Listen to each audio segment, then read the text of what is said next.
인천 소래포구 어시장이 화재로 인해 큰 피해를 입었습니다. 끊이지 않는 시장 화재 사고, 잠시 후 알려드립니다. 서울 중계동의 한 아파트 화재 현장에서 주민들을 대피시키던 경비원이 숨지는 안타까운 사건이 있었습니다. 그 내용 잠시 후 전해드립니다. 갯벌 체험에 나섰던 20대 남성이 발이 빠져 하마터면 밀물에 갇힐 뻔한 아찔한 사고가 있었습니다. 긴박했던 구조 과정, 잠시 후 알아보겠습니다. 네, 여러분 안녕하세요. 안녕하세요.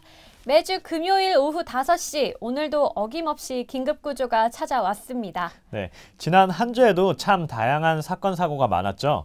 그중에서도 유독 눈에 띄는 건 최근 반복되는 전통시장 화재입니다. 네, 맞습니다. 이 전통시장은 좌판들이 밀집되어 있고 가건물도 많아서 화재에 유독 취약한데요.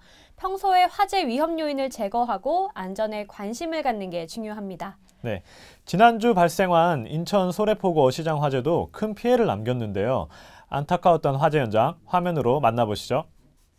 새벽 시간 소래포구 어시장 화재로 500여 명의 소방 인력과 60대의 소방차가 긴급 출동했습니다. 생선을 팔던 가게들은 검붉은 화마에 휩싸여 순식간에 타들어갑니다. 결국 240여 개의 좌판과 점포를 태운 뒤 3시간 반 만에 화재는 진압됐는데요. 다행히 영업이 끝난 새벽 시간이라 인명피해는 없었습니다. 하지만 6억 5천만 원 상당의 재산 피해가 난 것으로 추산되고 있습니다. 현재 경찰과 소방당국은 정확한 화재 원인을 조사 중에 있습니다.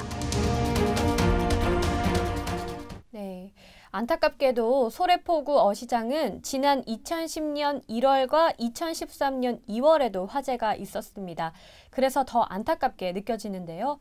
이번에는 복구에 급급하기보단 근본적인 대책이 마련되어야겠습니다. 네, 소래포구 화재 발생 6일째입니다. 그동안 화재 원인은 밝혀졌는지 현장에 출동한 인천 노년 119 안전센터 남윤태 소방장님을 전화 연결해 자세한 소식 들어보겠습니다. 남윤태 소방장님, 안녕하세요. 네, 안녕하세요. 네, 안녕하세요. 화면을 보니 화재의 규모가 정말 어마어마해 보입니다. 정확한 화재의 원인 밝혀진 게 있습니까? 네, 최초 목격자의 진술에 의하면 펑하는 소리와 함께 불꽃이 솟았다고 합니다. 점포에 설치된 전선이 노출된 채 얽혀 있어 합선이나 유전이 예상되는데요. 정확한 건 조사가 더 필요할 걸로 보입니다. 네, 그렇군요. 현재 소래포구 어시장은 복구 작업이 진행인 것으로 알고 있는데요. 이 복구만큼 중요한 건 반복되는 화재 사고를 예방하는 것 아니겠습니까? 예, 불이 난 소래포구 어시장은 현대화된 종합 어시장과 달리 천막 지붕으로 이루어진 가건물이고 좌판이 많다 보니 화재에 취약합니다. 좌판 점포는 평상시 화재 점검을 철저히 하고 각 점포마다 소화기를 비치하는 등 예방이 중요합니다. 네, 이 전국에 약 1,200여 개의 전통시장이 있는데요. 반복되는 전통시장 화재, 어떻게 우리가 준비를 해야 하는지 좀 알려주시죠. 전통시장은 상점들이 밀집되어 있고 가연성 소재가 많아 한번 화재가 나면 불이 쉽게 옮겨 붙습니다. 때문에 앞으로는 각 점포마다 소화기는 꼭 비치되어 있어야 하고 벗겨지거나 노후화된 전선은 반드시 교체하고 화재에 쉽게 탈 수 있는 자재들은 적치하지 않는 것이 최선책입니다. 또한 전통시장 현대화 사업 등으로 스프링클러 등 소방설비 설치가 필요할 것입니다. 네, 적극적인 관심과 예방이 가장 중요하겠군요. 지금까지 인천 노년 119 안전센터 남윤태 소방장님과 함께했습니다. 오늘 말씀 고맙습니다. 네, 고맙습니다. 네, 감사합니다. 매주 5시에 찾아뵙는 긴급구조는 여러분의 좋아요와 공유, 댓글 참여를 기다리고 있습니다. 프로그램에 대한 의견이나 궁금한 점, 또 사소한 거라도 좋으니까요. 많이 참여 부탁드립니다. 네, 이번 내용은 어느 아파트 경비원의 안타까운 사고 소식입니다. 화면으로 먼저 만나보시죠. 지난 토요일 오전 9시, 서울시 노원구의 한 아파트에서 화재가 발생했습니다. 현장에 도착한 소방대원들이 분주하게 움직이고 있는데요. 주말 오전에 발생한 화재이기 때문에 주민들의 신속한 대피가 급선무였습니다. 다행히 주민들이 속속 아파트 밖으로 대피할 수 있었는데요. 이 아파트 경비원 양 씨가 계단을 오르내리며 현관문을 두드리는 등 주민들에게 화재 사실을 알렸기 때문에 가능한 일이었습니다. 계단에 쓰러진 채 발견된 양모 씨는 병원으로 이송된 이후 안타깝게 우리 곁을 떠나고 말았습니다. 위급한 상황에서 살신 성인의 자세를 몸소 보여준 고인의 삼가 명복을 빕니다. 화재가 난 아파트 현관문을 일일이 두드리며 대피를 알린 경비 아저씨 덕분에 다치거나 숨진 주민들은 없었다고 합니다. 하지만 경비 아저씨가 운명을 달리하셔서 정말 안타깝기만 하네요. 네, 정말 살신 성인이자 고귀한 희생 정신이 아닐 수 없는데요. 이번 아파트 화재, 그 원인은 무엇인지 화재 현장에 직접 출동한 노원소방서의 김학천 소방위님과 전화 연결해 들어보도록 하겠습니다. 김학천 소방위님, 안녕하십니까? 네, 안녕하십니까. 노원소방서 화재조사 김학춘입니다. 안타까운 사망자가 있었던 이번 화재, 왜 발생한 것인지, 또 화재 현장 상황은 어땠는지 자세한 이야기 좀 부탁드리겠습니다. 네, 아파트 공동구 내 작업장에서 배관 교체 작업을 하던 중에 절단 불티가 배관 보온재 착화 발화된 화재로 공동구 화재 특성이 연기가 많이 올라오는 특성이 있습니다. 그래서 공동구 내 연기가 많이 올라다 보니까 공동구 내에 있는 전선에 화재가 발생되었고, 전선에 화재가 발생되니까 전원이 차단되고, 차단된 전원으로 인해 엘리베이터가 다 멈추게 되니까 공동구 내 화재 특성에 따른 아파트 내 주민들이 대피를 하다가 대피하는 도중에 엘리베이터에 들어갔던 사람들은 다 다치게 된 사건입니다. 주말 오전에 발생한 화재로 자칫 큰 인명피해로 이어질 뻔했는데요. 주민들 대피에 어려움은 없었습니까? 주민들 대피를 하다 보니까 주민들이 주말이라서 주무시는 분도 계셨을 뿐더러 화재 인지가 좀 늦은 걸로 알고 있습니다.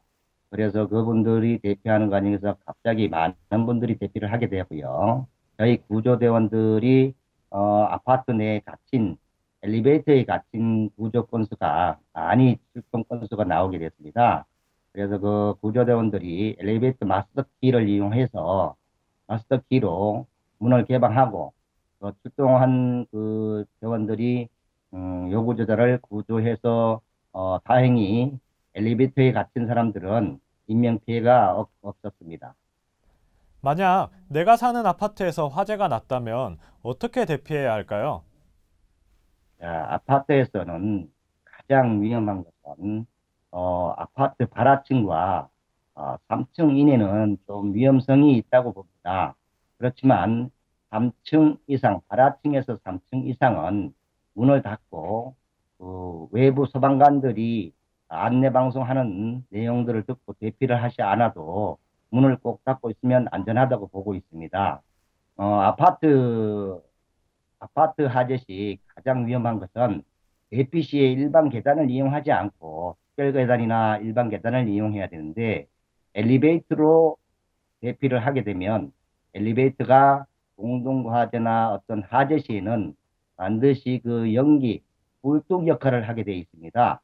그러면 거기에서 전원이 차단되거나 그러실 경우에는 반드시 인명피해가 반드시 발생하는 그런 경우가 많으니까 아파트 화재 시에는 반드시 특별 계단이나 일반 계단을 통해서 주민들이 대피를 했으면 안전하게 대피할 수 있다고 생각합니다. 화재 시 엘리베이터는 절대 이용하면 안 된다는 점 명심해야겠습니다. 김학천 소방위님, 오늘 말씀 고맙습니다. 고맙습니다. 감사합니다. 네, 제가 조금 더 부연 설명을 해드리자면요. 소방차가 출동해서 화재 진압을 하기 위해서는 공간이 꼭 필요합니다. 그렇기 때문에 소방차 전용 표지가 있는 곳에는 주차하지 말아야 하고요. 이건 많은 아파트에서 잘 지켜지지 않고 있는 건데, 비상시 대피를 위해서 옥상문은 항상 개방되어 있어야 합니다. 네, 최근 가족들과 바다로 여행 가시는 분들 많으신데요. 특히 조개도 캐고 게도 잡을 수 있는 갯벌 체험을 많이 하십니다. 오늘 마지막 사건 집중해 주세요. 주말 오후 나들이 계구로 붐비는 오이도 선착장에 해경 차량이 급히 들어갑니다. 갯벌에 사람이 빠졌다는 신고가 접수돼 긴급 출동한 것인데요. 20대인 이 남성은 갯벌에 다리가 빠져 꼼짝하지 못하는 상황이었습니다. 물이 다시 차오를 때까지 구조가 되지 못하면 자칫 인명피해로 이어질 수 있는 상황이었는데요. 해경 직원의 도움으로 무사히 구조될 수 있었습니다.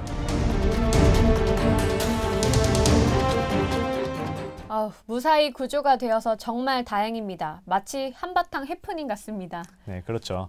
갯벌에서 놀다 보면 종종 다리가 빠지지 않아 곤란한 경우 한 번씩 경험해 보셨을 겁니다. 하지만 더 큰 위험은 밀물입니다. 뻘에 갇혀 있다 밀물이 들어오면 사망할 수도 있거든요. 네, 보다 자세한 이야기 인천서 신항만 해양경비안전센터 이경환 경장님과 전화 연결해 들어보도록 하겠습니다. 이경환 경장님, 안녕하세요. 네, 안녕하세요. 네, 경장 반갑습니다. 이경환입니다. 이렇게 갯벌에 빠진 사람을 구조하기 위한 출동, 자주 있는 일인가요? 네, 요즘 날씨가 따뜻해지면서 갯벌 체험객들이 증가하고 있습니다. 전년도 인천 갯벌 고립자 발생이 19건이 있었고 갯벌고리 구조 요청이 종종 일어나고 있습니다. 네, 화면을 보니까 갯벌에 빠진 남성은 움직일 수 이렇게 없는 상태였거든요. 어떻게 구조 신고를 할 수 있었나요? 주말에는 수도권과 가까운 저희 오이도 쪽을 찾는 관광객들이 굉장히 많습니다. 그러다 보니까 뻘에 빠진 사람이 있다면서 구조 신고를 해주신 상황이었습니다. 네, 그렇군요. 갯벌에 빠졌을 경우 위험해질 수 있는 게 밀물 아닙니까? 밀물 시간을 모르고 갯벌에서 놀다 사고를 당한 사례도 많죠? 예, 맞습니다. 갯벌 체험 시에 가장 중요한 것은 밀물 시간을 확인을 해야 됩니다. 지난 2년간 전국에서 발생한 바닷가 고립사고는 420여 건으로 그중에 11명은 안타깝게도 사망사고로 이어졌습니다. 네. 그렇다면 이번 사고와 같이 갯벌에 빠지지 않기 위해서 어떻게 해야 되는지 알려주시죠. 예, 갯벌에서는 밀물 시간을 확인을 하는 게 가장 중요합니다. 휴대폰에 알람을 설정해서 미리 사고에 대응을 해야 하고 밀물이 시작되기 전 한두 시간 전에는 해안 멀리까지 나가지 말아야 합니다.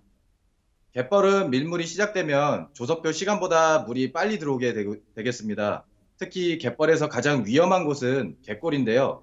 갯골은 밀물이 시작되면 가장 먼저 물이 차는 곳으로 순식간에 수심이 깊어지는 데다 갯골 주변에는 항상 물기가 많아 발이 빠져 안전사고 우려가 가장 큽니다. 그래서 갯벌에 빠졌을 경우에는 제일 먼저 구조 요청 신고를 하는 것이 가장 중요하고 그 다음에는 그 자리에서 뒤로 누워 자전거 페달을 밟듯이 다리를 움직여주면 탈출이 가능합니다. 탈출하신 후에는 기어서 이동하시는 것이 가장 안전합니다. 네, 갯벌 체험을 할 때도 바다의 안전수칙을 잘 지켜야 하겠습니다. 이경환 경장님, 오늘 말씀 감사합니다. 네, 감사합니다. 네, 감사합니다. 벌써 마무리할 시간이네요. 오늘 배운 안전수칙 꼭 명심해서 저도 주말에는 바닷가로 놀러 가야겠어요. 맛있는 회도 먹을 겸. 네, 요즘 봄 제철을 맞아 생선회가 아주 맛있는 시기라고 합니다. 하지만 날것으로 먹는 만큼 주의도 해야 하는데요. 생선회를 먹고 3시간 내 복통이 느껴지시면 얼른 병원으로 가셔서 신속한 진료를 받아야 합니다. 네, 주의해야 할 게 많은 요즘입니다만 안전수칙만 잘 지킨다면 문제 없겠죠. 저희 긴급구조는 사건, 사고 관련 영상이나 사진을 기다립니다. 국민안전처 페이스북 메시지 또는 안전한TV 홈페이지에 시청자 의견 게시판을 통해서 많은 제보 부탁드리겠습니다. 여기서 마무리하겠습니다. 긴급구조 화이팅! 안녕히 계세요.